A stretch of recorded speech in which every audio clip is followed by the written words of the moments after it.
வணக்கம் நண்பர்களே, உங்களிடம் பேசிக்கொண்டிருப்பது ஜோதிடமித்ரன் சங்கரர் நாராயணன். இந்த பதிவில் எதை பற்றி நம்ம பார்க்க போறோம்னா, 11ஆம் பாவத்தில் சந்திரன் நிற்கின்ற போது ஏற்படக்கூடிய பலன்கள், அதை பற்றி தான் இந்த பதிவில் பார்க்க போறோம். அதாவது சந்திரன் 11ஆம் பாவத்தில் தனித்து நிற்க வேண்டும். இதற்கு முந்தைய பதிவு 12இல் சந்திரன் நின்றால் ஏற்படுகின்ற பலன் என்னங்கிறத நான் பேசியிருக்கேன். அதை நீங்க ஒரு முறை பார்த்துருங்க, பார்க்கலன்னா. அப்படி பார்க்கும்போது உங்களுக்கு தொடர்ச்சியாக இருக்கும் இந்த பதிவோட. You can relate. சந்திரனுக்கு பல காரகங்கள் இருக்கு. உடல் காரகன், மனோகாரகன், தாயாரை குறிக்கக்கூடிய கிரகம், நேத்திரத்தை குறிக்கக்கூடிய கிரகம், ஒரு ஜாதகர் ஏமாற்றுவாரா அல்லது ஏமாற்றப்படுவாரா என்பதை அறியக்கூடிய கிரகம், பிரயாணங்களை குறிக்கக்கூடிய கிரகம், பெண்கள் மூலம் ஆதாயம் இருக்குமா இல்லையா அதை பத்தி தெரிஞ்சுக்கக்கூடிய விஷயங்கள் எல்லாமே சந்திரனை வச்சுதான் நம்ம பார்ப்போம். ஜோதிட சாஸ்திரத்துல 11ஆம் பாவத்தில் ஒரு கிரகம் நிற்கின்ற பொழுது அந்த கிரகம் அந்த ஜாதகருக்கு நன்மையை செய்ய கடமைப்பட்டுள்ளார் அப்படிங்கிறது ஒரு பொதுவான விதி. அநேக ஜாதகங்களில் அது சரியா தான் வந்துட்டு இருக்கு. ஒரு சில ஜாதகங்களை அது விதி பொருந்தாம போறதுக்கு வேறு சில காரணங்கள் இருக்கலாம். இப்போ சந்திரன் 11இல் தனித்து நிற்கும் பொழுது ஏற்படுகின்ற பலன், முதல் பலனாக அந்த ஜாதகர் நல்ல செல்வ வளம் உடையவராக இருப்பார். பல வழிகளில் தனத்தை ஈட்டும் திறமை உடையவராக அந்த ஜாதகர் இருப்பார். இரண்டாவதாக, அந்த ஜாதகருக்கு தாயார் மூலம் அனுகூலங்கள் நிறையவே உண்டு. மற்றும் தாயார் மட்டும் இல்லாமல் பெண்கள் மூலமாகவும் தனது சகோதரிகள் மூலமாகவும் ஜாதகருக்கு அனுகூலங்கள் நிறையவே இருக்கும். ஜாதகர் எந்த ஒரு செயலையும் செய்வதற்கு முன்னால் தனக்கு என்ன லாபம் இருக்கு அப்படிங்கிறத ஒரு முறை யோசிச்சு பார்த்து தான் ஒரு வேலையிலேயே இறங்குவார்.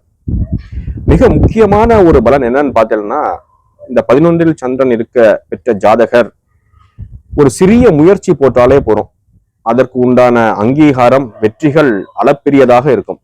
அதாவது ஒரு ஆபீஸ்ல ஒருத்தர் மாங்குன்னு வேலை பண்ணுவார், அவருக்கு அப்ரிசியேஷன் இருக்குமானா இருக்காது, ரெகக்னேஷன் இருக்குமானா இருக்காது. ஆனா 11ல சந்திரன் இருக்கக்கூடிய ஜாதகர் ஒரு வேலையை சிறிய முயற்சி போட்டாலே எல்லோரும் அப்ரிஷியேட் பண்ணுவாங்க, நீ சூப்பரா வேலையை பண்ணிட்ட, and he will be recognised. அந்த டீம்லயே எல்லாருமே அவரை பாராட்டுவாங்க. பல விதமான நல்ல விஷயங்கள் அவருக்கு நடக்கும். இது 11th ஹவுஸ் சந்திரன் அப்படி இருந்தாலே இந்த பலன் கண்டிப்பாக ஜாதகர்களுக்கு உண்டு. அடுத்த பலன் என்ன பார்த்தோம்னா, இந்த ஜாதகருக்கு நட்பு வட்டம் மிகப்பெரிய நட்பு வட்டமாகவே இருக்கும். அந்த நட்பு வட்டத்தில் பெண்கள் நிறைய பேர் இருப்பாங்க.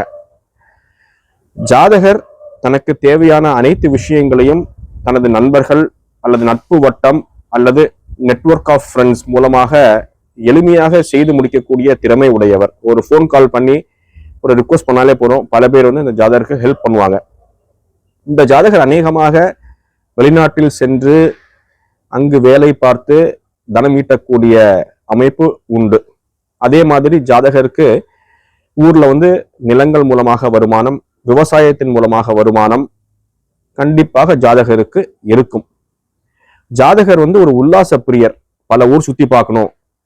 சந்திரன் வலுவாக இருந்தாலே கண்டிப்பாக அந்த ஜாதகர் பல இடங்களை சுற்றி பார்க்க வேண்டும் அப்படிங்கிற எண்ணம் ஜாதகருக்கு இருந்துட்டே இருக்கும்.